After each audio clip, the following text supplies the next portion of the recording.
Python programming के इस course के अंदर आप लोगों को मैं ये सिखाऊंगा कि किस तरीके से पाइथन में प्रोग्रामिंग की जाती है, पाइथन के अंदर किस तरीके से जो है वो लॉजिक बिल्डिंग की जाती है, और बिगनर से लेके एडवांस तक ये कोर्स पूरा आप लोगों को समझाने वाला हूँ कि किस तरीके से आप लोग जो है वो अपनी स्किल इतनी अच्छी बना सकते हैं कि आप लोग जो है वो जॉब के लिए बिल्कुल रेडी हो सकते हैं।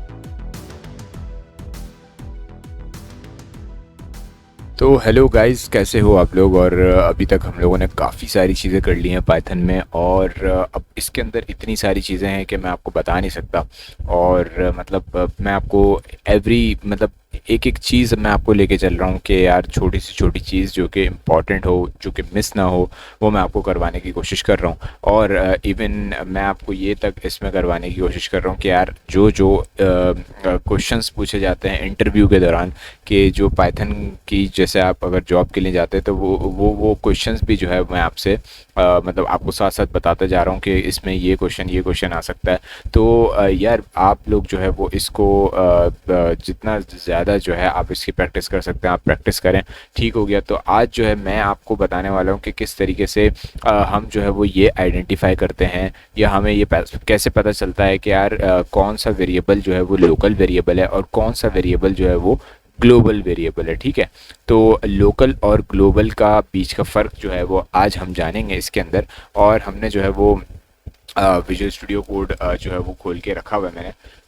और अब मैं जो है यहाँ पे एक काम करता हूँ कि मैं फटाफट से एक फ़ाइल बना देता हूँ, और फाइल में मैं जो है वो उसका नाम रखता हूँ। क्या नाम रखूँगा मैं रखूँगा इसका नाम के लोकल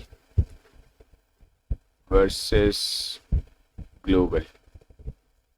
ठीक है भाई, ग्लोबल और लोकल के साथ हम जो है आज यहाँ पे डील करेंगे, और लोकल वेरिएबल और ग्लोबल वेरिएबल में क्या फ़र्क है वो भी आपको आज यहाँ पे पता चलेगा। तो सबसे पहले जो है मैं आपको समझाता हूँ कि यार लोकल वेरिएबल क्या होते हैं। वेरिएबल्स आपको पता है, ठीक है ना, वेरिएबल्स आपको पता है। और अब कोई ऐसा वेरिएबल अगर है जो कि मैं फंक्शन के बाहर यूज़ कर सकता हूँ, मैं फॉर एग्जांपल आपको यहाँ पे बना के भी दिखाता हूँ। सबसे पहले तो a इज इक्वल्स टू, जैसे मैंने एक वेरिएबल बनाया, मैंने बना लिया a इज इक्वल्स टू 8। ठीक है, अब 8 मैंने एक वेरिएबल बना लिया। अब इसके अंदर मैं क्या करूँगा, मैं चाहूँगा कि यार मैं एक फंक्शन बना लेता हूँ, डेफ जस्ट फंक के नाम से एक फंक्शन बना लेता हूँ, डेफ फंक। ठीक है, और फंक्शन बना लिया मैंने, फंक्शन के साथ जो है वो कॉलन लगेगा, कॉलन के बाद नीचे आ जाते हैं हम। अब यहाँ पे मैं क्या करूँगा, मैं एक और वेरिएबल बनाऊँगा। मैं फॉर एग्जांपल मैं b वेरिएबल बना लेता हूँ, और b के अंदर मैं वैल्यू रखता हूँ 9। ठीक है, मैंने दो वैल्यू रख ली, एक वैल्यू मैंने a के अंदर रखी थी, एक वैल्यू मैंने जो है वो b के अंदर रख ली। लेकिन जो b वाली वैल्यू है ना, वो वैल्यू मेरे पास कौन सी है, वो जो वैल्यू है मेरे पास वो है फंक्शन के अंदर। ठीक है, वो वैल्यू मेरे पास कौन सी है, फंक्शन के अंदर है। तो यहाँ पे मैं आपको ये बताना चाहता हूँ कि यार ये जो मैंने फंक्शन के अंदर वैल्यू रखी है, इसमें अब होगा क्या आगे। अब मुझे करना क्या है, देखो मैंने फंक्शन तो बना लिया। अब मैं फंक्शन बनाने के बाद मैं बोलता हूँ कि यार अगर मैं क्या करता हूँ कि मैं प्रिंट करता हूँ, क्या मैं प्रिंट करना चाहता हूँ कि यार ये जो b की वैल्यू ना ये प्रिंट कर दो। फंक्शन का काम क्या है, फंक्शन क्या करेगा, सिंपल जो है वो b की वैल्यू को प्रिंट कर देगा, दैट्स इट। इसके अलावा फंक्शन का और कोई काम नहीं है यहाँ पे। अब मैं फंक्शन के बाहर आता हूँ, और मैं फंक्शन के बाहर आके मैं फंक्शन को कॉल करूँगा। ठीक है, मैंने फंक को कॉल किया और मैंने यहाँ पे वैल्यू डाल दी। ठीक है, अब यहाँ पे मैंने फंक्शन को कॉल कर दिया। ठीक है, तो फंक्शन के कॉल होने पे क्या होगा, फंक्शन के कॉल होने पे जो है वो सिंपल सा एक जो है वो b प्रिंट हो जाएगा, क्योंकि इसमें b है और कुछ भी नहीं है। ठीक है, अब मैं चाहता हूँ कि यार अगर मैं ये प्रिंट करना चाहूँ कि यार ये जो मेरे पास a की वैल्यू थी वो क्या है, और यहाँ पे जो है वो मैं b की वैल्यू भी प्रिंट करा देता हूँ एक।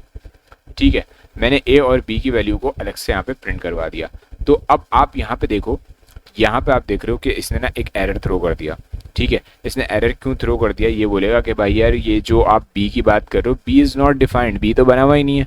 भाई b तो बना हुआ ही नहीं है ना, क्यों नहीं बना हुआ b, जबकि हमने तो b बनाया हुआ है, ये है b। लेकिन देखो मसला क्या है, मसला यहाँ पे ये है कि ये जो b है ना, ये इसको आइडेंटिफाई नहीं कर पा रहा। क्यों, क्योंकि जो है ये b जो है वो लोकल बना हुआ है, और लोकल मीन्स कहाँ बना हुआ है, ये फंक्शन के अंदर बना हुआ है। ठीक है, तो इसका जो हक है ना, यानी कि इसको यूज़ करने का जो हक है ना भाई, वो सिर्फ फंक्शन के पास है। ठीक है, इसके अलावा हम जो है वो अलग से अगर कोई b बनाएंगे तो वो हम b को यहाँ पे यूज़ नहीं कर सकते। ठीक है ना, तो यहाँ पे हमारे लिए एक प्रॉब्लम खड़ी हो जाएगी। तो यहाँ पे ऑब्वियसली एक एरर आएगा, मैं आपको फिर भी ये चला के दिखाता हूँ ये स्क्रिप्ट, और ऑब्वियसली एरर आया हुआ ही है इसके अंदर।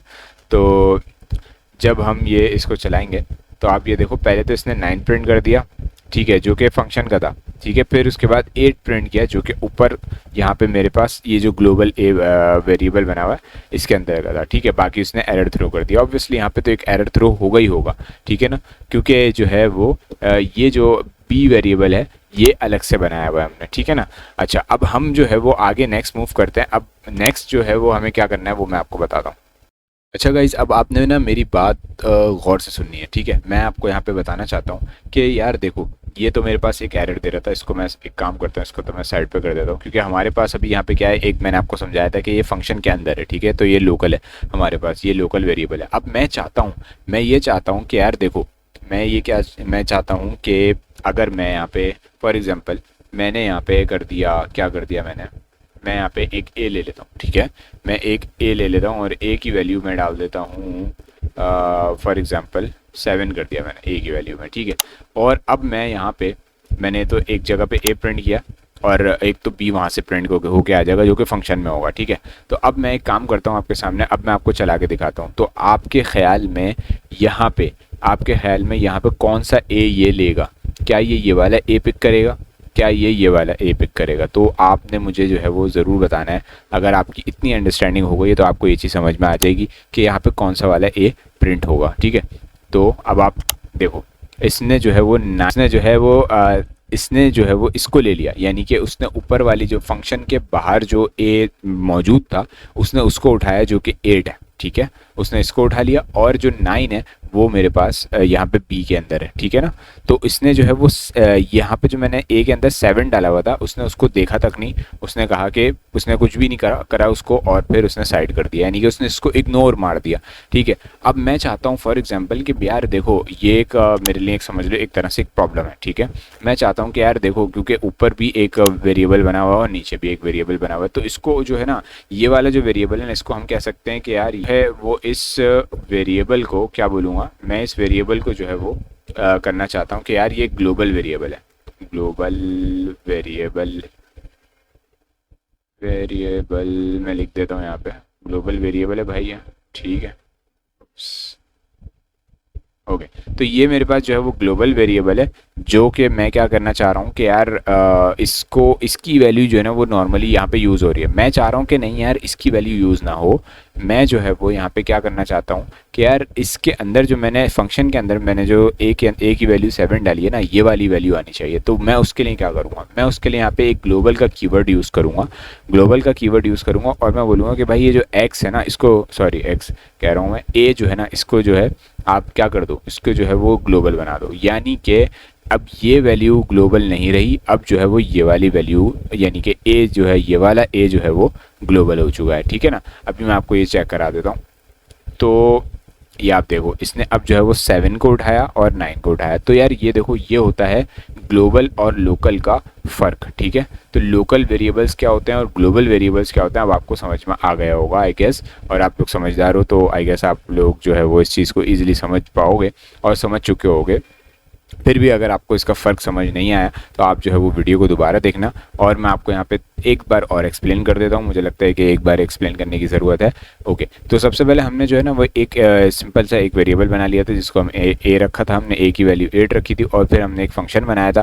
फंक्शन के अंदर हमने जो है वो एक बी की वैल्यू डाली थी और फिर हमने एक ए की वैल्यू भी डाल दी थी। बट इसने क्या किया था कि यार इसने बी की वैल्यू को प्रिंट कर दिया था और फिर ए की वैल्यू को जो इसने प्रिंट किया था ना, वो ए की वैल्यू इसने कौन सी प्रिंट करी थी, इसने जो है वो ये वाली, यानी कि ग्लोबल वाली उठा ली थी। इसने जो है वो लोकल वाली नहीं उठाई थी, ठीक है ना। तो मतलब इसने जो ए इक्वल टू 7 था उसकी वैल्यू को नहीं उठाया था। जब तक कि मैंने इसके अंदर ग्लोबल का कीवर्ड यूज़ नहीं किया, इसने जो है वो आगे काम नहीं किया। तो मैं आपको ये समझाना चाह रहा था कि इसने जो है बाय डिफ़ॉल्ट जो है वो पाइथन का जो कंपाइलर है, पाइथन का जो प्रोग्राम है, वो क्या करेगा, वो जो है आपकी ये वाली, यानी कि सबसे पहला वाला वेरिएबल जो होगा उसको कंसिडर करेगा एज अ ग्लोबल वेरिएबल, और उसको आगे के जितने भी फंक्शंस होंगे उसमें यूज़ करता जाएगा, ठीक है। और अगर उसी के मिलती जुलती, यानी कि उसके अंदर जैसे आपने यहाँ पे ए लिखा है, इधर भी अगर आप ए लिखोगे तो वो इसको कंसिडर नहीं करेगा, इसको इग्नोर कर देगा और इसकी जगह पे वो इसको ही कंसिडर करेगा और उसको यूज़ कर लेगा यहाँ पे। तो आई होप कि आपको ये चीज़ क्लियर होगी, समझ आई होगी कि मैं यहाँ पे क्या कहना चाह रहा हूँ। अब आपको ज़्यादा अच्छे से समझ आ गया होगा। तो मैं मिलता हूँ आपसे नेक्स्ट वीडियो में। Thanks for watching this video.